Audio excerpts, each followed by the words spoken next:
रात के करीबन 2 बजे नैनीताल से कुछ 20 किलोमीटर दूर काठगोदाम रेलवे स्टेशन पर दिल्ली से आने वाली एक ट्रेन ने ब्रेक लगाया। शुभम अपने लगेज के साथ ट्रेन से उतरा। उतरते ही उसकी नजरें किसी को ढूंढ रही थी।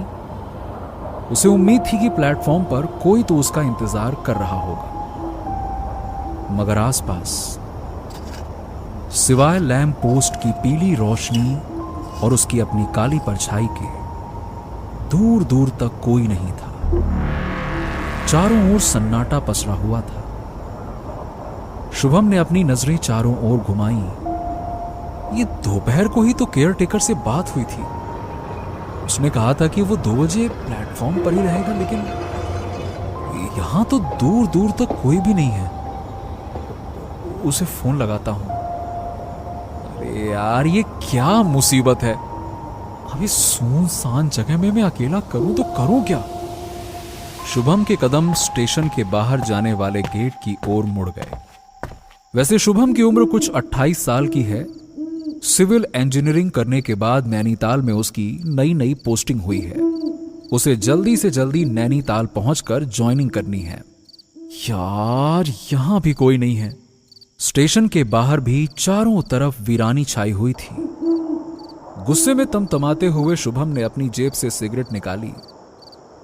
उसने अपने मुंह में सिगरेट दबाई ही थी कि तभी किसी ने अपना हाथ उसकी पीठ पर रखा। शुभम ने चौंक कर पीछे की ओर देखा तो सामने लाल रंग का मंकी कैप पहने एक नाटे कद का आदमी उसे घूरे जा रहा था। शुभम बाबू। विजेंद्र के सामने के दांत नहीं थे और उसकी एक आंख में मोतियाबिंद था। जी, मैं ही विजेंद्र हूं। शुभम का गुस्सा एकाएक फूट पड़ा। यह क्या तरीका है? कितनी देर से मैं यहां ठंड में खड़ा हूं। कहां थे तुम? जी, मैं तो आपको प्लेटफॉर्म पर ही ढूंढ रहा था। आप कहीं दिखे ही नहीं। आप आइए इस तरफ, गाड़ी खड़ी है। हवा बहुत तेज है, आपको ठंड लग जाएगी। लाइए, मैं आपका सामान ले लूं। लाइए। शुभम ने बहस करने की बजाय गाड़ी के अंदर जाना ही ठीक समझा, क्योंकि ठंड भी बहुत ज्यादा थी। दोनों गाड़ी में बैठ गए। विजेंद्र ने गाड़ी स्टार्ट की और सन्नाटे को चीरते हुए वहां से निकल गए। शुभम की आंखों में नींद झलक रही थी। उसने अपनी आंखें बंद की और सो गया। विजेंद्र ने अचानक से ब्रेक लगाया। शुभम हड़बड़ाकर उठ गया। उसके ठीक सामने लिखा था बंगला नंबर 36। बंगले की दीवारों पर कालिख जमी हुई थी। वहां 3-4 बंगले और भी थे, पर ऐसा लग रहा था कि मानो सभी बरसों से बंद पड़े हों। दोनों गाड़ी के बाहर निकले। हाँ, तो यही है तुम्हारा गेस्ट हाउस? जी बाबूजी, पर मैं तो बस केयर टेकर हूं, मालिक तो कोई और ही है। अच्छा। वैसे देखने में तो ये कोई भूत बंगला लग रहा है। विजेंद्र ने एक जंग लगे ताले को खोला और दरवाजे को जोर से धक्का मारकर खोला और अंदर की बत्ती जला दी। शुभम भी उसके साथ अंदर आया। उस बंगले के अंदर की दीवारें भी काली पड़ चुकी थीं। कमरे से एक अजीब सी बू आ रही थी, मानो यहां सालों से कोई आया ही नहीं। कमरे के कोने में कुछ जली हुई कुर्सियां रखी थीं। शुभम ने विजेंद्र से पूछा, ये कैसा गेस्ट हाउस है? सारी दीवारें काली क्यों हो गई हैं? बाबूजी, कई साल पहले यहां आग लग गई थी। सब कुछ जलकर खाक हो गया था। उसके बाद यहां रंगाई पुताई कभी नहीं हुई, तो पड़ा है ऐसे ही। आग? कैसे? जी, वो शॉर्ट सर्किट हो गया था, पर अब घबराने की जरूरत नहीं है। अब सब ठीक है। शुभम काफी थक चुका था, तो वो अपने सामने पड़ी आराम कुर्सी पर बैठ गया। शुभम ने अपनी आंखें थोड़ी देर के लिए बंद की ही थीं कि अचानक से खट की आवाज आई और बिजली गुल हो गई। कमरे के चारों तरफ अंधेरा फैल गया। शुभम घबराकर उठा। ये क्या हुआ? बिजली कैसे चली गई? जी, लगता है फ्यूज उड़ गया है। मैं अभी ठीक कर देता हूं। विजेंद्र ने अपनी टॉर्च जलाई और बाहर फ्यूज ठीक करने चला गया। शुभम के ठीक पीछे लकड़ी का एक दरवाजा था। उस दरवाजे के अंदर से किसी के दस्तक देने की आवाज आई। शुभम अपने पीछे की ओर मुड़ा, मगर उस घुप अंधेरे में उसे कुछ भी दिखाई नहीं दे रहा था। अचानक दरवाजे पर ठकठकाने की आवाज तेज होने लगी, जैसे दरवाजे की उस तरफ कोई है। शुभम ने अपने मोबाइल का फ्लैश ऑन किया और उस दरवाजे की ओर बढ़ने लगा। जैसे ही शुभम दरवाजे के करीब पहुंचा, ठक-ठक की आवाज अचानक से बंद हो गई। उसने धीरे से दरवाजा खोला और अंदर की ओर देखा। अंदर कमरे में दीवारों पर जली हुई पेंटिंग्स के अलावा कुछ भी नहीं था। शुभम ने राहत की सांस ली और दरवाजा बंद करके वापस जाने के लिए मुड़ा, और तभी एक हवा का झोंका शुभम के गाल से टकराया और काला साया तेजी से उसके शरीर से आर पार होकर सीधा कमरे की दीवार में घुस गया।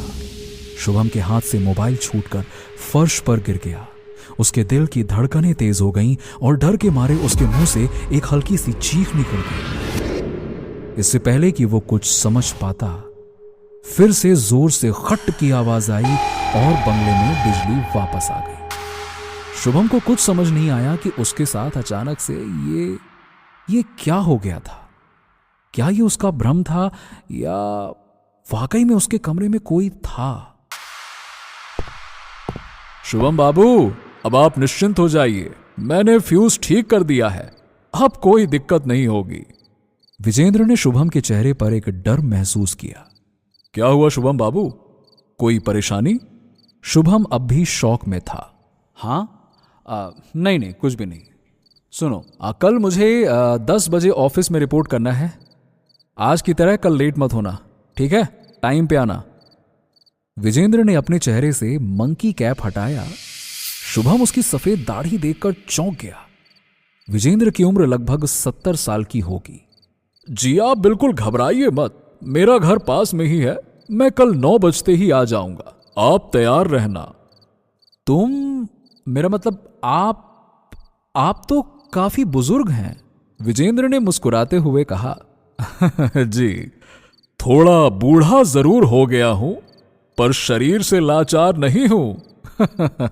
अच्छा, मैं चलता हूं, आपका कमरा उस तरफ है, मैंने बिस्तर लगा दिया है, अब आप आराम करिए, सो जाइए। विजेंद्र वहां से चला गया। शुभम अपने कमरे की ओर बढ़ा। अपना बिस्तर देखते ही उसे जोर से नींद आने लगी। उसने एक लंबी सी जम्हाई ली और रजाई तान के सो गया। रात के करीबन 3 बज चुके थे। हवा की खोखली सी आवाज गूंज रही थी कि तभी रुई के सफेद गोले की तरह बर्फ के छोटे छोटे टुकड़े आसमान से बरसने लगे। गेस्ट हाउस की काली पड़ चुकी दीवारें अब धीरे धीरे सफेद हो रही थीं। इधर शुभम अपने कमरे में घोड़े बेचकर सो रहा था कि ठीक उसी वक्त ऊपर के कमरे से एक जोर की आवाज आने लगी, जैसे कोई किसी चीज को बार बार फर्श पर पटक रहा हो। शुभम की नींद टूट गई और उसने ऊपर की ओर देखा। उसे विजेंद्र की बात याद आई और शुभम ने सोचा कि जरूर ये आवाज हवा की वजह से आ रही होगी, और वो वापस से मुंह ढककर सो गया। लेकिन कुछ सेकंड्स के बाद ऐसा लग रहा था कि मानो ऊपर कोई तेजी से दौड़ रहा हो, और फिर एकाएक आवाजें आनी बंद हो गई और एक लंबी चुप्पी के बाद बेहद जोर से शीशे के फूटने की आवाज आई। और यह सुनकर शुभम एकदम से बैठ गया। ये आवाज हवा की वजह से हो सकती है। तभी एक दूसरा शीशा फटा। शुभम तेजी से रजाई से बाहर निकला और ऊपर के कमरे की ओर बढ़ने लगा। ऊपर जिस कमरे से आवाज आ रही थी, उसके दरवाजे पर एक पुराना जंग लगा ताला लगा था। उस ताले पर एक मोटा लाल रंग का धागा बंधा हुआ था और अंदर से अब भी चीजों के गिरने की आवाज लगातार आ ही रही थी। शुभम ने सोचा कि ताला बाहर से लगा हुआ है और अंदर से जोर की आवाजें आ रही, इसका मतलब जरूर कोई अंदर बंद है। शुभम डरा हुआ जरूर था, पर इस बार उसने हिम्मत जुटाई और कहा, कौन है अंदर? जवाब दो। तुम अंदर कैसे आए? सिवाय टूटने गिरने के और कोई आवाज नहीं आई। देखो, अगर तुम्हें कोई हेल्प चाहिए तो मुझे बताओ, मैं तुम्हारी मदद करूंगा। शुभम के मुंह से हेल्प शब्द निकलते ही सारी आवाजें एकदम से बंद हो गईं और कुछ सेकंड्स के लिए खामोशी छा गई। और फिर अचानक ताला और वो लाल धागा खुद ब खुद खुलकर नीचे गिर गया। शुभम हड़बड़ाकर कुछ कदम पीछे हट गया। अब शुभम हैरान था कि आखिरकार ये सब कुछ हो क्या रहा है। अगर कमरे में कोई है तो वो कुछ बोलता क्यों नहीं? एक लंबी सांस ली शुभम ने और फैसला किया कि वो खुद कमरे के अंदर जाकर तहकीकात करेगा कि आखिरकार अंदर ऐसा क्या है। शुभम ने दरवाजा खोला और धीरे से कमरे के अंदर घुस गया। वहां घुप अंधेरा छाया हुआ था। शुभम ने दीवार पर अपना हाथ फेरा। उसे स्विच बोर्ड मिल गया। उसने स्विच दबाया और कमरे में बल्ब जगमगाने लगा। शुभम यह देखकर हैरान था कि अंदर तो कोई भी नहीं था और ना ही कोई शीशा बिखरा पड़ा था। बाकी कमरों की तरह इस कमरे की दीवारें भी काली पड़ चुकी थीं। कमरे के एक कोने में जला हुआ पालना था और दूसरे कोने में जली हुई अलमारी। शुभम जैसे ही आगे बढ़ा उसके पैरों से एक गेंद टकराई। शुभम ने झुककर उस गेंद को उठाया। वो गेंद को देख ही रहा था कि अचानक से वो गेंद उसके हाथों से निकलकर दीवारों से टकराने लगी और फिर एक जोर की आवाज के साथ बल्ब अपने आप फूट गया और फिर से कमरे में घुप अंधेरा छा गया। शुभम का दिल जोर जोर से धड़क रहा था। वो डर के मारे तेजी से दरवाजे की ओर लपका, पर दरवाजा धड़ की आवाज के साथ एकदम से बंद हो गया और ताला फिर से दरवाजे पर अपनी जगह लटक गया।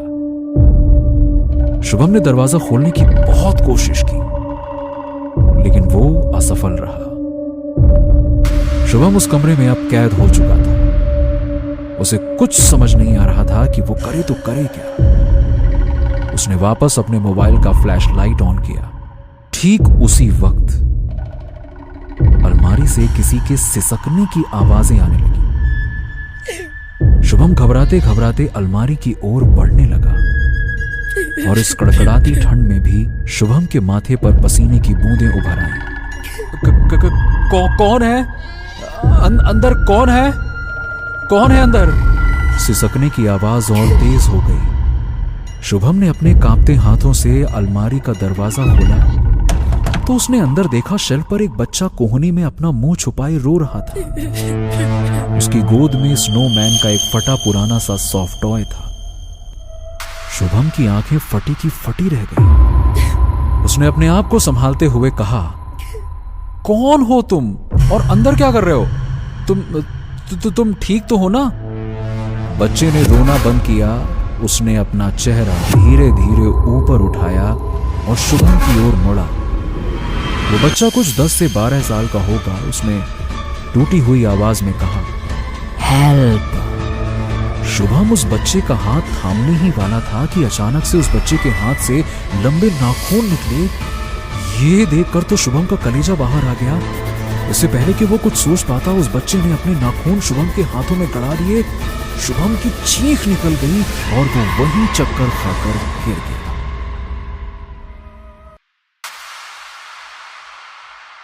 शुभम बाबू, दरवाजा खोलिए, 9 बज गए हैं। शुभम बाबू, शुभम बाबू, 9 बज गए। काफी देर तक दरवाजा पीटने के बाद भी जब शुभम ने दरवाजा नहीं खोला, तब विजेंद्र ने मोबाइल से शुभम को फोन करने की कोशिश की, पर शुभम का फोन बंद था। विजेंद्र थोड़ा घबराया। उसने अपनी गाड़ी से लोहे की एक रॉड निकाली और खिड़की का शीशा तोड़कर कमरे में दाखिल हो गया। विजेंद्र तुरंत सबसे पहले शुभम के कमरे में गया, पर शुभम तो वहां मौजूद था ही नहीं। विजेंद्र की नजर धीरे धीरे ऊपर के कमरे की ओर गई। उसके माथे पर शिकन पड़ गई। हे भगवान, कहीं वो ऊपर तो नहीं? विजेंद्र तेजी से ऊपर के कमरे की ओर दौड़ा। ऊपर पहुंचते ही उसकी नजर सबसे पहले कमरे के दरवाजे पर गई। ताला तो पहले की तरह लगा हुआ था, लेकिन वो लाल धागा नीचे जमीन पर गिरा पड़ा था। ये देख विजेंद्र ने अपना सर पीट लिया। ये सब कैसे हो गया? अब क्या करूं, किससे मदद मांगू? विजेंद्र बहुत घबराया हुआ था। कुछ देर के लिए उसके दिमाग ने काम करना ही बंद कर दिया, पर अचानक से उसे कुछ याद आया। उसने तुरंत अपना मोबाइल निकाला और एक नंबर डायल किया। कौन? हेलो, देव कश्यप। हाँ, बोल रहा हूं। आप कौन? देखिए, मेरा नाम विजेंद्र है और मैं इस वक्त बहुत बड़ी मुसीबत में हूँ। मैं जानता हूँ कि आप आत्माओं को काबू करते हैं। मैं आपको एड्रेस भेज रहा हूँ, आप प्लीज जल्दी से यहाँ आ जाइए, किसी की जान खतरे में है। ओके, मैं आ रहा हूं। नैनीताल की वादियों में देव अपनी जीप चलाते हुए विजेंद्र के दिए हुए पते की ओर बढ़ा जा रहा था। हवा अब भी तेज थी और बर्फ हवा में तैरती हुई रुई के नन्हे गोलों की तरह धरती पर बरस रही थी। देव दरअसल फॉरेस्ट डिपार्टमेंट में एक रेंजर है और चंद महीने पहले ही उसे फील्ड वर्क से हटाकर एक सरकारी बाबू की तरह कागज रंगने का काम थमा दिया गया। वैसे इसकी वजह बड़ी दिलचस्प थी। देव जो है वो पक्षियों और जानवरों से बात कर सकता था और उनकी भाषा समझ सकता था, लेकिन ऑफिस के बाकी लोग ऐसा नहीं समझते थे। उन्हें लगता था कि देव की मानसिक हालत ठीक नहीं है, पर हकीकत कुछ और थी। देव जीप से बाहर निकला और अपना चश्मा उतारकर बंगले की ओर देखने लगा। कहीं ना कहीं उसका दिल कह रहा था कि यहां कुछ तो गड़बड़ है। वो बंगले के दरवाजे की ओर बढ़ा। इससे पहले कि वो दरवाजा खटखटाता, विजेंद्र ने दरवाजा खोल दिया। देव बाबू। जी हां, आपने ही मुझे बुलाया था ना? कहिए, क्या बात है? आप अंदर आइए, मैं सब बताता हूं। मैं आपको सीधी बात बताता हूं देव साहब। देखिए, बात ऐसी है कि इस बंगले में हर क्रिसमस के ठीक एक दिन पहले की शाम को कुछ अजीब सा होता है। वो जो ऊपर का कमरा है ना, वहां से अजीब तरह की आवाजें आती हैं। अजीब सी आवाजें? जैसे कोई अंदर कूद रहा हो, चीजें फेंक रहा हो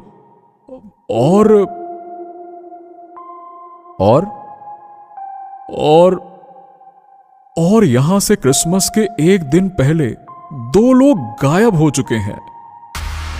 गायब हो चुके हैं? मतलब? जी, वो मतलब कि देखिए, आज तक तो कोई नहीं जानता कि वो कहां है। तो आपने पुलिस स्टेशन में मिसिंग शिकायत नहीं लिखवाई? लिखवाई थी ना, लेकिन पुलिस वालों को भी कुछ पता नहीं चला। अच्छा, तो आप चाहते हैं कि मैं उन दोनों का पता लगाऊं? जी देखिए, उनको गायब हुए तो 5 साल हो गए हैं। तो फिर आज आपने मुझे यहां क्यों बुलाया है? क्योंकि कल एक आदमी और गायब हुआ है। क्या? जवान लड़का था साहब। आज नैनीताल में उसकी ज्वाइनिंग थी। आज सुबह मैं उसे लेने आया तो उसने दरवाजा नहीं खोला। मैं किसी तरह से अंदर गया तो देखा कि वो अपने कमरे में नहीं है। आसपास भी ढूंढा, लेकिन कुछ पता नहीं चला। मैं जानता हूं ये उसी बुरी आत्मा का काम है। प्लीज कुछ कीजिए साहब, वो बेचारा अभी नौजवान लड़का है। जब आपको मालूम था कि क्रिसमस से एक दिन पहले ऐसा 2 बार हो चुका है, तो फिर आपने उसे यहां रुकने ही क्यों दिया? क्योंकि मुझे लगा अब सब ठीक हो गया है। जब पुलिस भी कुछ नहीं कर पाई तो मैंने एक तांत्रिक को यहां पे बुलाया। उसने कुछ मंत्र पढ़े और ऊपर वाले कमरे में ताले पर एक लाल धागा बांध दिया। अब 5 साल हो गया तो मैंने सोचा कि सब ठीक है, लेकिन देव साहब, मैंने यहां सुबह देखा वो लाल धागा गायब था। चलिए वो कमरा देखते हैं। देव और विजेंद्र ऊपर की ओर जाने वाली सीढ़ियां चढ़ने लगे। देव बड़ी ही बारीकी से घर के हर कोने का मुआयना कर रहा था। उसके मन में एक साथ कई सारे सवाल चल रहे थे। उसने विजेंद्र से पूछा, इस बंगले के बारे में कुछ बताओ, इसका मालिक कौन है? कोई अल्बर्ट साहब हैं, सालों से यहां नहीं आए, लंदन में ही बसे हुए हैं। उनके बारे में ज्यादा कुछ नहीं जानता। अब मैं तो कभी मिला भी नहीं हूं साहब। इस बंगले की रखवाली करने के लिए हर महीने वेतन मिल जाता है, बस। वैसे तो यहां कोई नहीं आता, लेकिन कभी कोई गेस्ट आ गया तो कुछ पैसे मिल जाते हैं, बस। देव और विजेंद्र के कदम ऊपर वाले कमरे के दरवाजे के सामने रुक गए। देव ने उस दरवाजे को बड़े गौर से देखा। उसने अपनी आंखें बंद की। ये देव अपनी आंखें बंद करके ध्यान लगा रहा था और कुछ ही सेकंड्स के बाद उसने अपनी आंखें खोली और अपने बेहद खास फैंटम कॉर्ड से बने लॉकेट को गले से निकाला। और यह कोई मामूली पत्थर नहीं था, बल्कि इसमें एक दिव्य शक्ति थी। देव ने उस लॉकेट को दरवाजे पर रखा और वो पत्थर खुद ब खुद चमकने लगा। विजेंद्र ये देखकर हैरान था, उसकी समझ में कुछ भी नहीं आया। ये ताला तोड़ दूं साहब? नहीं नहीं नहीं, उसकी कोई जरूरत नहीं है। विजेंद्र साहब, आज मैं यहीं रुकूंगा। आप घर जाइए और बेफिक्र होकर आराम कीजिए। विजेंद्र कुछ देर तक सोचता रहा। न जाने क्यों उसे यकीन था कि देव कुछ न कुछ जरूर करेगा और शुभम को ढूंढ निकालेगा। ठीक है, जैसा आप मुनासिब समझें। मैं जाता हूं, कल सुबह आऊंगा। विजेंद्र वहां से चला गया और देव ने अपना लॉकेट वापस पहन लिया। देव जानता था कि आज रात में उसका किसी न किसी के साथ तो सामना होने वाला है।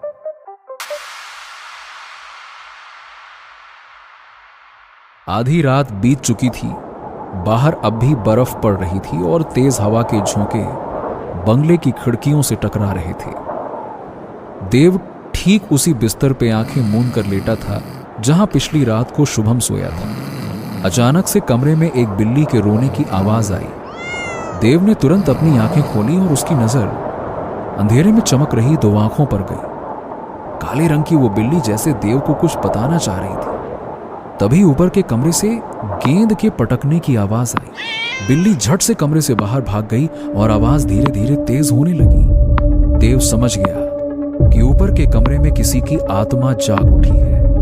देव ने बिस्तर से उतरकर टॉर्च जलाई और ऊपर की ओर जाने लगा। जैसे ही देव दरवाजे के पास पहुंचा, आवाजें अचानक से आनी बंद हो गईं और पूरे बंगले में सन्नाटा सा छा गया।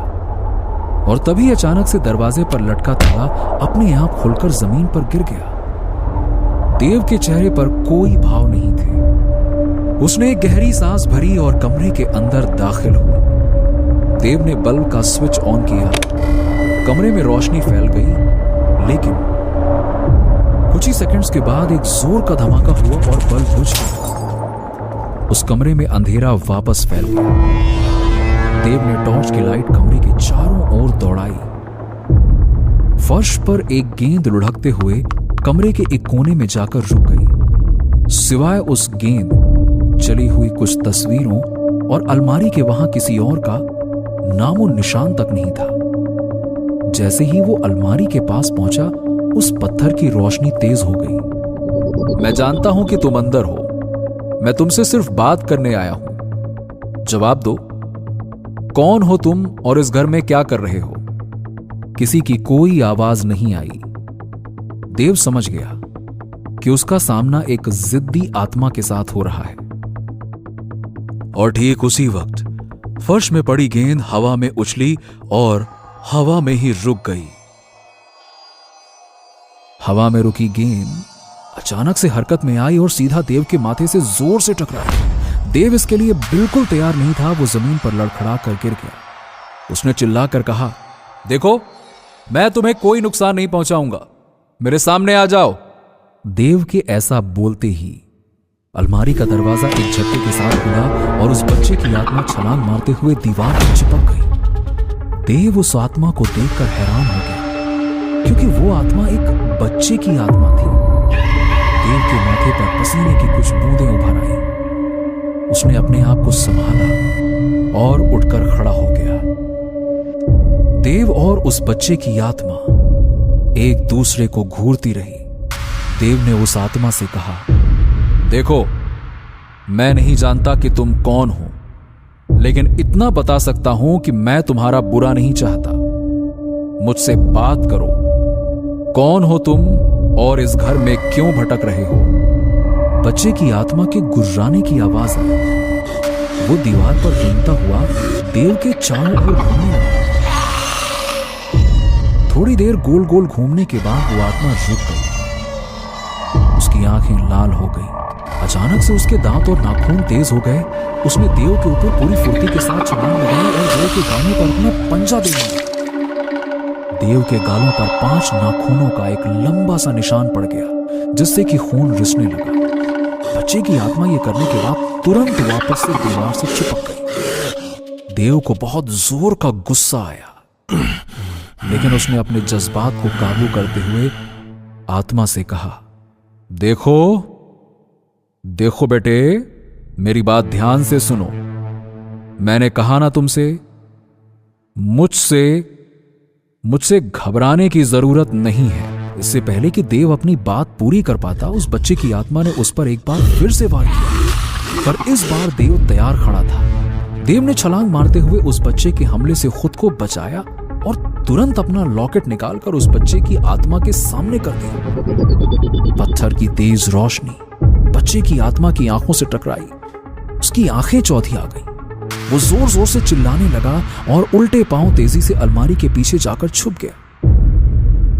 एक बार फिर से बंगले में खामोशी छा गई।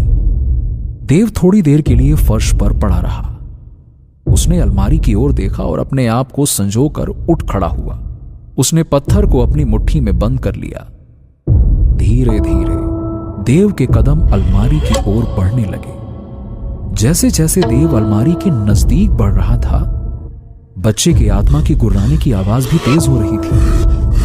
देव अलमारी के सामने आकर रुक गया। गुर्राने की आवाज बहुत तेज आ रही है, मानो वो आत्मा बेहद गुस्से में हो। देव ने प्यार से बच्चे को पुचकारते हुए कहा, चलो बाहर आ जाओ, आ जाओ, आ जाओ, आ जाओ। मैं यहां तुम्हारी हेल्प करने के लिए ही आया हूं। आ जाओ, मेरे सामने आओ। ठीक पहले की ही तरह हेल्प शब्द सुनते ही बच्चे का गुर्राना बंद हो गया। कुछ सेकंड्स के बाद में बच्चे की आत्मा ने हल्के से अपना सिर अलमारी की ओट से बाहर निकाला। देव उसकी ओर देखकर मुस्कुराया। वो आत्मा अभी भी सहमी हुई थी। देव ने उसे पुचकारते हुए कहा, आ जाओ बच्चे, बाहर आओ बेटे, आ जाओ, मेरे पास आओ, कुछ नहीं होगा, मेरा यकीन करो, आ जाओ, आ जाओ। बच्चे को न जाने क्यों देव की बातों पर भरोसा हो गया। कुछ सोचने के बाद वो देव के सामने आकर खड़ा हो गया। देव को जैसे इसी मौके की तलाश थी। उसने झट से पत्थर बाहर निकाला और पेंडुलम की तरह उसके सामने झुलाने लगा। इससे पहले कि वो आत्मा कुछ कर पाती, पत्थर के सामने आते ही जैसे उस पर कुछ जादू सा हो गया। बच्चे की आत्मा सम्मोहित हो चुकी थी। देव ने उस बच्चे की आत्मा को अपने वश में कर लिया। देव ने उसकी आंखों में आंखें डालकर कहा, मेरे साथ आओ। कमरे के बीचों बीच देव रुका और वो आत्मा भी। देव ने आत्मा से कहा, अपने बारे में बताओ, कौन हो तुम और इस घर से तुम्हारा क्या वास्ता है? कुछ देर की खामोशी के बाद बच्चे की आत्मा ने बोलना शुरू किया। मेरा नाम स्टीफन जेवियर है। आज से ठीक 10 साल पहले मेरी मौत इसी बंगले में हुई थी, जब मैं 12 साल का था। उस समय मैं, मेरी माँ वेरोनिका और मेरे डैड अल्बर्ट एक साथ इसी घर में रहते थे। डैड मेरे बिजनेसमैन थे और हमेशा अपने काम में व्यस्त रहते थे। माँ हमेशा शराब के नशे में चूर रहती थी। मेरे लिए किसी के पास समय ही नहीं था। फिर भी सब कुछ ठीक ठाक चल रहा था। फिर अचानक एक दिन डैड एक दूसरी आंटी को घर ले आए। उस दिन घर में बहुत झगड़ा हुआ। डैड डिवोर्स चाहते थे माँ से, और माँ शराब के नशे में बस एक ही बात चिल्लाती रही, आई विल किल यू, मैं सबको मार डालूंगी। उस रात के बाद से माँ का व्यवहार बहुत अजीब सा होने लगा। उनका नशा करना बढ़ता गया, चिड़चिड़ापन भी बढ़ गया। नशे में वो चीजें फेंकने लगी और मेरी माँ को लगता था कि उनकी जिंदगी में जो कुछ भी बुरा हो रहा है उसकी वजह मैं हूँ। मुझे उनकी बातें बहुत बुरी लगती थी, पर अकेले रोने के अलावा मैं और कर ही क्या सकता था। मेरी मदद करने वाला तो कोई नहीं था ना। फिर क्रिसमस ईव आया। उस शाम को डैड घर आए। उन्होंने बहुत सारा पैसा माँ की ओर फेंका और कहा कि उन्होंने अपना सारा बिजनेस बेच दिया है और अब वो हमेशा के लिए लंदन जा रहे हैं। माँ चिल्लाती रही पर उन्होंने एक ना सुनी। वो वहां से चले गए। जाते हुए उन्होंने मेरी ओर देखा भी नहीं। माँ पागल हो चुकी थी। मैं उसके पास आया तो उन्होंने मुझे जोर से थप्पड़ मारा और धक्का देते हुए कहा कि मैं उनकी नजरों के सामने से दूर हो जाऊं। मैं भागकर अपने कमरे में आया और जोर जोर से रोने लगा। थोड़ी देर के बाद कार के स्टार्ट होने की आवाज आई। मैं भागकर खिड़की की ओर गया तो देखा कि माँ दूसरी कार चलाकर कहीं निकल गई। मैं दौड़कर नीचे आया तो देखा कि घर में आग लग चुकी थी। चारों ओर केरोसिन की गंध फैली हुई थी। मैंने दरवाजा खोलने की खूब कोशिश की लेकिन वो दरवाजा बहुत तेज से बंद था। कुछ देर के लिए मुझे यकीन नहीं हुआ कि मेरी माँ मेरे साथ ऐसा कर सकती थी। आग तेजी से फैलने लगी। मैंने अपनी जान बचाने के लिए बेसमेंट की ओर गया लेकिन तब तक बहुत देर हो चुकी थी। घर में जोर का धमाका हुआ। उसका सिलेंडर फट गया और आग और भयानक हो गई। मैं बहुत चिल्लाता रहा, हेल्प हेल्प हेल्प, पर दूर दूर तक किसी ने मेरी आवाज नहीं सुनी। कोई नहीं था बचाने वाला। आखिर में मैं उसी बेसमेंट में जलकर मर गया। उस शाम को मेरी माँ का भी एक्सीडेंट हुआ और वो भी घाटी में गिरकर मर गए। देव की आंखें नम हो चुकी थीं। उस नन्हे से मासूम ने अपनी छोटी सी जिंदगी में क्या क्या नहीं झेला था। वो समझ भी नहीं पा रहा था कि उस बच्चे की जिंदगी कितनी दर्दनाक थी, उसकी मौत से भी ज्यादा। बच्चे की आत्मा ने देव की ओर देखा और रूंधे हुए गले से बोला, आखिर मेरा कसूर क्या था? देव के पास कोई जवाब नहीं था, पर फिर भी उसने कहा, तुम्हारे साथ जो हुआ मैं उसकी कल्पना भी नहीं कर सकता। बस इतना कहूंगा कि अब तुम्हें दूसरी दुनिया में चले जाना चाहिए।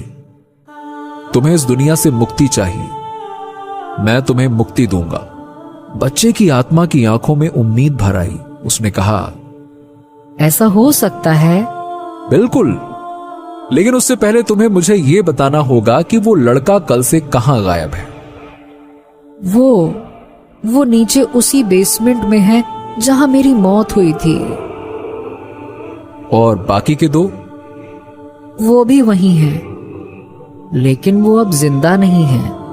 तो तुमने विजेंद्र को क्यों छोड़ दिया? बच्चे ने बेहद मासूमियत के साथ कहा, क्योंकि उसकी सफेद दाढ़ी को देखकर मुझे सेंटा क्लॉज की याद आती थी। देव मुस्कुरा उठा। देव बेसमेंट के अंदर गया तो उसे वहां 3 नर कंकाल मिले। उनमें से एक उस बच्चे का था। शुभम भी वहीं बेहोश पड़ा था। देव ने तुरंत उसकी नब्ज टटोली। वो अभी भी चल रही थी। देव ने राहत की सांस ली। देव और विजेंद्र ने बाहर बर्फ पर 3 कब्रें खोदी। एक पादरी उनके पास खड़ा चैंट कर रहा था। जैसे ही पादरी ने चैंट करना बंद किया, देव को महसूस हुआ कि स्टीफन की कब्र से जगमगाते हुए जुगनुओं की तरह रोशनी आसमान की ओर उठ रही थी। देव ने हल्की मुस्कान के साथ कहा, rest in peace my child, rest in peace.